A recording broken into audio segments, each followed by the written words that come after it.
मुंबईतील अधिवेशनात पडळकर आणि आव्हाडांच्या कार्यकर्त्यांमध्ये झालेल्या राड्याचा अहवाल तयार। ऋषिकेश टकले आणि नितीन देशमुखांना तुरुंगवासाची शिक्षा देण्याची शिफारस।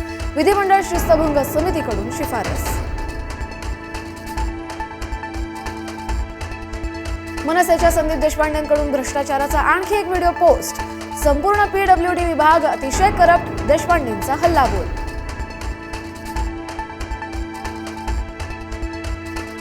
भाजप आमदार कृष्णा खोपडे यांना पुन्हा धमकी। तुकाराम मुंढे समर्थकांनी धमकी दिल्याचा खोपडेंचा आरोप। कृष्णा खोपडेंनी तुकाराम मुंढेंच्या निलंबनाची अधिवेशनात केली होती मागणी।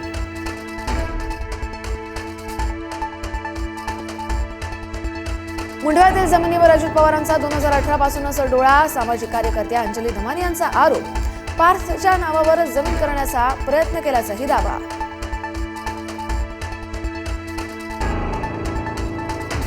विधिमंडळातील आसन व्यवस्थेवरून ठाकरेंची शिवसेना आणि काँग्रेसमध्ये वाद। ठाकरेंच्या 20 पैकी 14 आमदारांना पुढच्या जागेत व्यवस्था, तर काँग्रेसच्या 16 पैकी फक्त 4 आमदारांनाच पुढे जागा दिल्यानं वाद।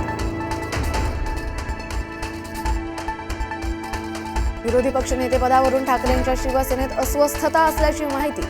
एक गट आदित्य ठाकरेंसाठी आग्रही, तर भास्कर जाधवांच्या नावाला मात्र विरोध।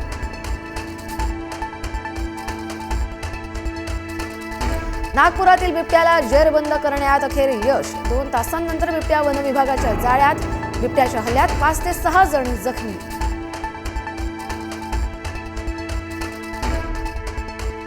पुण्याच्या जुन्नर तालुक्यातील वडगावमध्ये बिबट्याची दहशत कायम। वन विभागानं लावलेल्या पिंजऱ्याभोवती बिबट्यांचा मुक्त संचार, मात्र बिबट्या काही केल्या जेरबंद होईना।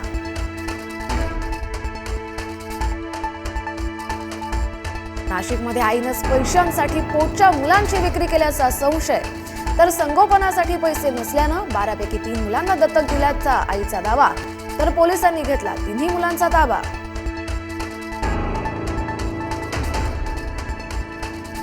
बाईकमध्ये पेट्रोल भरताना आग। उत्तर प्रदेशच्या हाथरस मधली घटना। दुर्घटनेत तरुणाचा मृत्यू।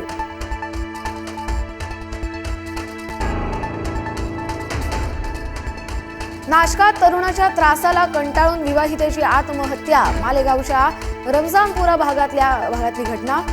त्रास देणारा तरुण पोलिसांच्या ताब्यात।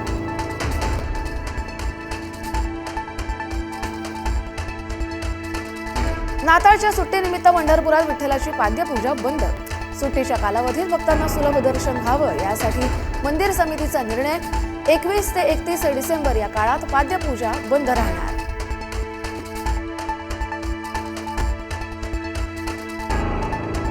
गोव्यातील नाईट क्लब अग्निकांड प्रकरणी आणखी एकाला अटक। क्लब मालक अजय गुप्ताला पोलिसांनी घेतलं ताब्यात। आतापर्यंत 6 जण अटकेत।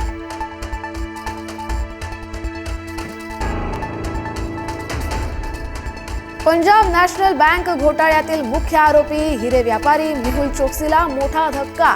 बेल्जियमच्या सर्वोच्च न्यायालयानं प्रत्यार्पण विरोधातील अपील फेटाळली।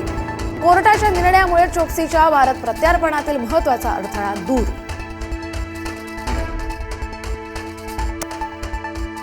नाशिक जिल्ह्यात थंडीचा कडाका वाढला। निफाडमध्ये पारा 5.9 अंशांवर घसरला।